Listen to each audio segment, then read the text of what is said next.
एक बार एक महिला अपने बच्चों के साथ एक ज्वेलरी शॉप पे जाती है और अपनी अंगुली से अंगूठी निकाल के सेल्समैन को देकर ये कहती है कि मुझे इसे बेचना है।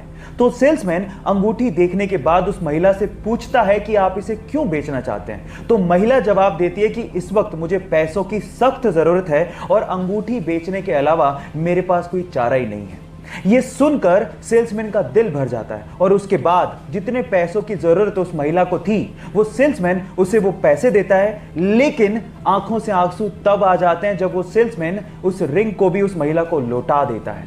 आप इस वीडियो में उस महिला के रिएक्शन उसके बाद देख सकते हैं। गाइस, इसे देख के लगता है कि इंसानियत आज भी जिंदा है। आपको ये इंसानियत का पैगाम कैसा लगा, लोगों के साथ शेयर जरूर करिएगा।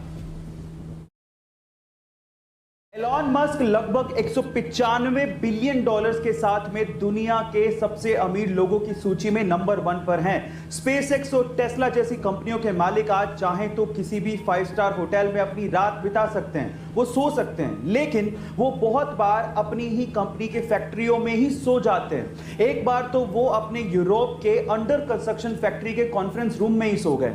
और ऐसा वो किस लिए करते हैं जानते हैं? उसके पीछे 2 रीजन है। पहला, समय की बचत, और दूसरा, वो ऐसा सीईओ नहीं बनना चाहते जिन्हें बिल्कुल नहीं पता होता कि उनके एम्प्लॉइज किस एनवायरनमेंट में काम करते हैं। वो अपने एम्प्लॉइज के साथ रहना चाहते हैं और उन्हें गाइड करना चाहते हैं। है ना ये अमेजिंग फैक्ट?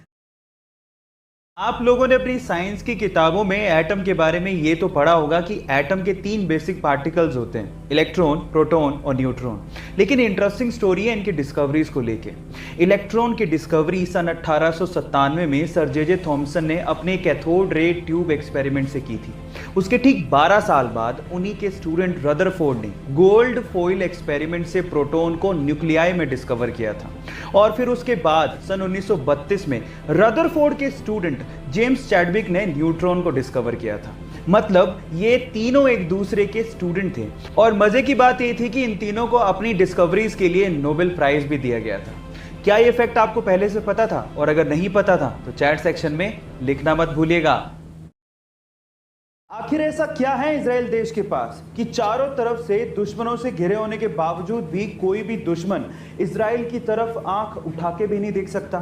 क्या उसके पीछे का रीजन जानते हैं? चलिए आज इस वीडियो में मैं उसका रीजन आपको बताता हूं। उसके पीछे का रीजन है इजराइल की खुफिया एजेंसी। जी हां गाइस, जैसे इंडिया की खुफिया एजेंसी का नाम है रॉ, वैसे ही इजराइल की खुफिया एजेंसी का नाम है मोसाद, जिसका मतलब होता है मृत्यु। गाइस, ये इतनी खतरनाक खुफिया एजेंसी है कि इजराइल का दुश्मन दुनिया के किसी भी कोने में छुपा हो उसे ढूंढ के सीधे ऊपर पहुंचा देती है। इसीलिए इस खुफिया एजेंसी को दुनिया की सबसे खतरनाक खुफिया एजेंसी कहा जाता है और इसी वजह से कोई भी दुश्मन इजराइल की तरफ आंख उठा के नहीं देखता। गाइस, ऐसे ही अमेजिंग फैक्ट्स के लिए YouTube पे हमारे चैनल को सब्सक्राइब कर लीजिए और अगर आप Instagram पे देख रहे हैं तो मुझे फॉलो करना मत भूलिएगा। मिलते हैं अगली वीडियो में।